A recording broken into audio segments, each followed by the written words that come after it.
muga izandako mendialde honetan aurkituko ditugu, oraindik ere gure lurraldeko paisaiarik bikainenak. Baso misteriotsu eta zelai garai hauek Artzainen lurraldeak dira. Lehenengo euskaldunen oinordekoen eremua. Mendiartean, leku estrategikoetan topatuko ditugu Euskal Herriko herririk garaienak. Ezagut ditzagun erdialdeko Euskal Pirinioak.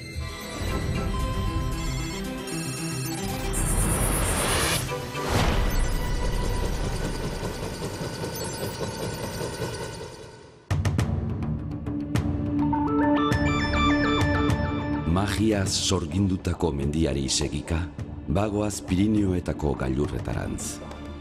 Hori mendia da Pirinioetako lehen 2000koa. Eta gizakion lurraldearen muga ere bai. 2017 metroko mendi hau elurrarekin ohituta dago.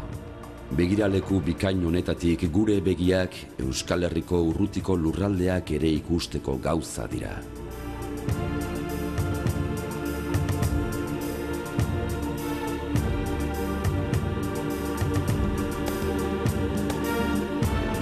Iparralderantz begira dauden mendi tontorrek zorabioa sortzen dute.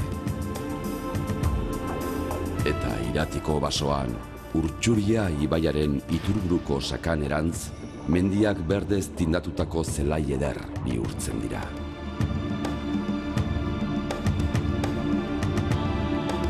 Artzainak bakarrik etorri ohi dira mundu urrun honetara. Izan ere, natura baino ez da leku hau menperatzeko gauza.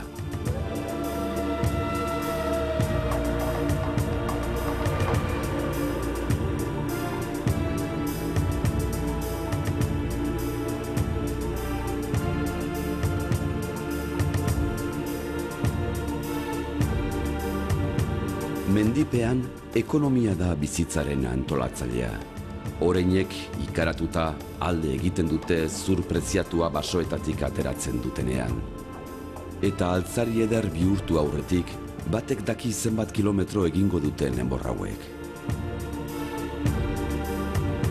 Mendien ustiapen egokiari esker, Nafarroak berezko aberastasun naturalari eutsi dio. Espekulazioari berari ere aurrea hartuz.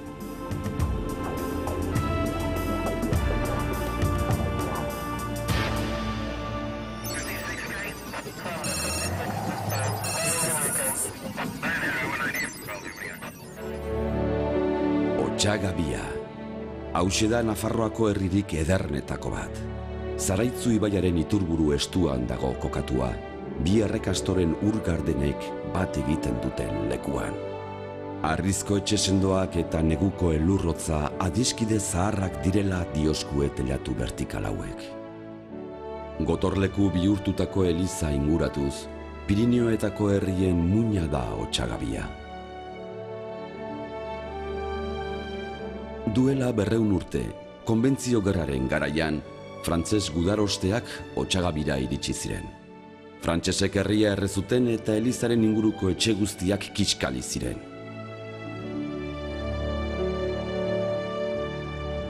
Anduña ibaiak betidanik banatu izan dituen ertzak, Lauzubiren bitartez daude lotuak.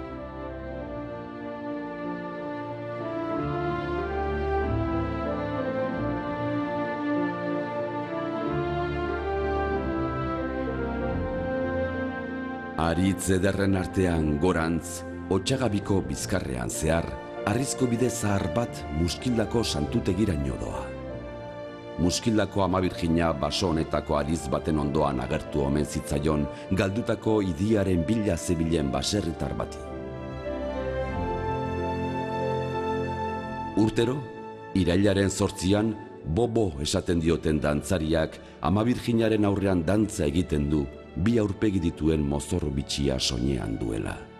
Alde batek iragana adirazten du, besteak etorkizuna.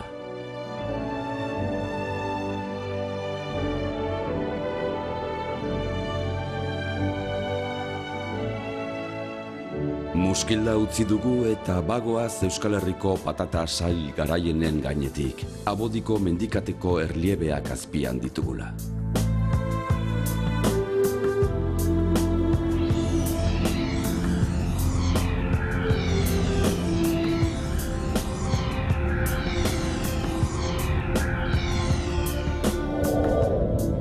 txiki bat eta beste bat pasatu ondoren, Berrendi mendira iritsi gara.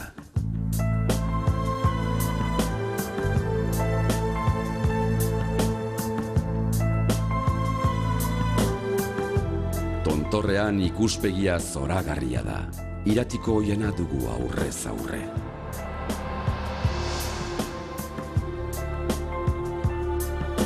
Europako basorik handiena udazken kolorez jantzia dago. Iratiko oianean gorria eta horia dira nagusi. Gugandik ez oso urrun, irudi zuri batek atentzioa eman digu.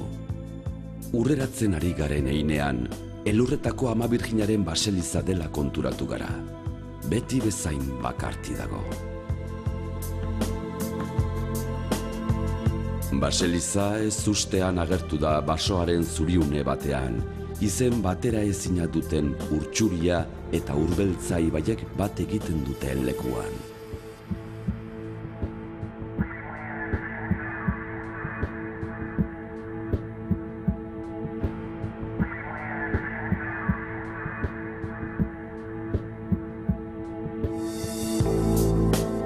Lertxun gorriaren hegaldiak bidea argituko digu baso trinko honetan. Aritzak eta izeiak ere leian dabiltza, argia harrapatu ez harrapatu. Irati ibaiaren hildoak oian zoragarri hau zeharkatzen du, eta Irabiako urtegira iristen denean ibai jostarina baretu egiten da, turkesa koloreko inguru magikoak sorginduta.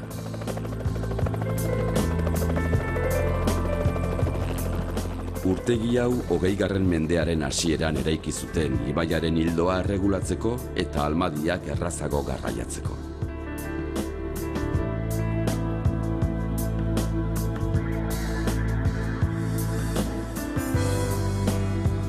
Urtegiari esker, zentraletara ura iristen zen argindarra sortzeko. Eta argindar horrekin, Iruñea, Zangotza eta Agoitz lotzen zituen trena ibiltzen zen.